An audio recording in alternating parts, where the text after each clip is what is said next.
देखने और सुनने वालों को बिस्मिल्लाह की तरफ से खुशामदीद। एक न्यूज़ पिछले 4-5 रोज़ से बड़ी गर्दिश में थी और आज उसका कन्फर्मेशन आया। ना सिर्फ कन्फर्मेशन आया कि हमारे एक जानने वाले हैं जो छोटे सिटी में हैं, उनके साथ ये पूरा क्राइटेरिया उनको फेस करना पड़ा, पूरा इश्यू जो है इसको उनको फेस करना पड़ा।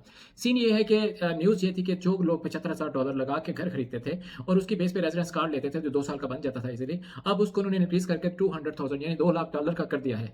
ये कन्फर्म है, पहले 4-5 रोज़ से ये न्यूज़ आ रही थी। लेकिन अब ये है कि अब मैंने अपने ज़राए से जो बड़े प्रोफेशनल कंसल्टेंट हैं उनसे, लॉयर से, इवन 157 जो इमिग्रेशन की इंटरनेशनल सर्विसेज है वहाँ से भी कॉल करके कंफर्म किया है। और इसका बाकायदा जो कल का हमारा सीन है, कल के हमारे क्लाइंट थे उनके साथ यलोवा जहाँ 50,000 का ये क्राइटेरिया था, वहाँ पे भी इवन 2 लाख कर दिया गया है। इससे एक और चीज़ क्लियर होती है कि इन्होंने अब इवन मैंने अपने जब लॉयर से पूछा इस चीज़ को कंफर्म करने के लिए, क्या पहले तो ये था कि बड़ा शहर जो है वहाँ पर 75,000 और छोटे शहर में 50,000 की प्रॉपर्टी लेके आप अपना रेजिडेंस कार्ड बनवा सकते थे। इसमें इन्होंने ये कर दिया कि अब कोई नहीं है, पूरे तुर्की में एक ही स्लैब चल रहा है और वो है $2 लाख का। $2 लाख की टाइटल डीड होनी चाहिए, मतलब $2 लाख के इक्वल आपका जो टाइटल डीड है उसके इक्वल लीरा वहाँ पे लिखा होना चाहिए। आपकी एक्सपर्टीज रिपोर्ट जो होती है, वैल्यूएशन रिपोर्ट जो होती है, वो 200,000 यानी कि $2 लाख प्लस होनी चाहिए। उसके अलावा आपको $2 लाख का ही 4% या 2% आपको टाइटल डीड फीस जो होती है वो पे करना पड़ेगा। इसके बाद आप एलिजिबल हैं कि आप उसके ऊपर रेजिडेंस कार्ड ले सकें। इसमें उन्होंने ये कहा है कि 16 अक्टूबर 2023 से पहले पहले जिन लोगों ने घर ले लिए हुए हैं, जिनकी डील फाइनल हो चुकी है या जिनका प्रोसेस में है, उनको कोई इशू नहीं होगा, उनका वो एक्सेप्टेबल है। लेकिन इसके बाद 16 तारीख, आज 18 है, मैं आपको 16 का बता रहा हूँ, 16 के बाद से लेके अभी तक जो भी होगा तो उसको $2 लाख की ही इन्वेस्टमेंट करनी पड़ेगी। यहाँ पर सिचुएशन बहुत टाइट होती जा रही है। इसमें एक और चीज़ जो है वो बड़ी इंपॉर्टेंट है, वो ये है कि पहले ये होता था घर कम वैल्यू का होता था, उसकी एवेल्यूएशन या एक्सपर्टीज हाई तरफ, यानी कि अगर घर आपका 50,000 का है तो एक्सपर्टीज उसकी आपकी 60 या 65 या 70 की आ जाती थी। अब ऐसा नहीं है।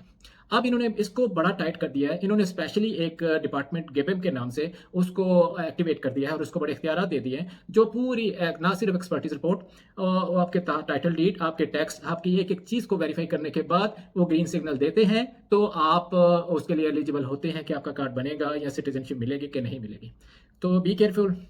वो तमाम हजरात जो 75,000 या $1 लाख आपने सेल में रख के बैठे हुए थे वो बिल्कुल निकाल दीजिए। अगर किसी ने आके यहाँ पे कार्ड लेना है, रेजिडेंस कार्ड लेना है, तो उसके लिए मिनिमम क्राइटेरिया 2 लाख है। और जो पुराने यहाँ पे रह रहे हैं, जिनका ऑलरेडी यहाँ पे है सारा सिस्टम और उन्होंने इतना अमाउंट का 75,000 का क्राइटेरिया फुलफिल किया गया, ये रूल उन पर अप्लाई नहीं होता है। ये सारे न्यू कमर्स के लिए होता है। जो नए आने वाले हैं उनको $2 लाख की ही इन्वेस्टमेंट करनी पड़ेगी, उतने ही के एक्सपर्टीज रिपोर्ट आपको लगानी पड़ेगी और उतना ही टैक्स देना पड़ेगा। उसके बाद फिर आपको रेजिडेंस कार्ड मिलेगा, चाहे वो यलोवा हो, चाहे वो गाँव हो, कोई छोटा सा किसी भी तुर्की में दूर दराज को, चाहे वो इस्तांबुल हो।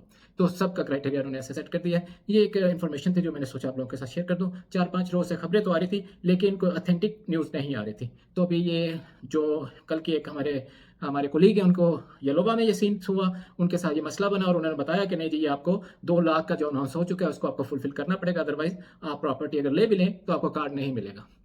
तो एक लिहाज से ये अच्छी न्यूज़ नहीं है उन लोगों के लिए जो आके यहाँ पे रहना चाहते थे।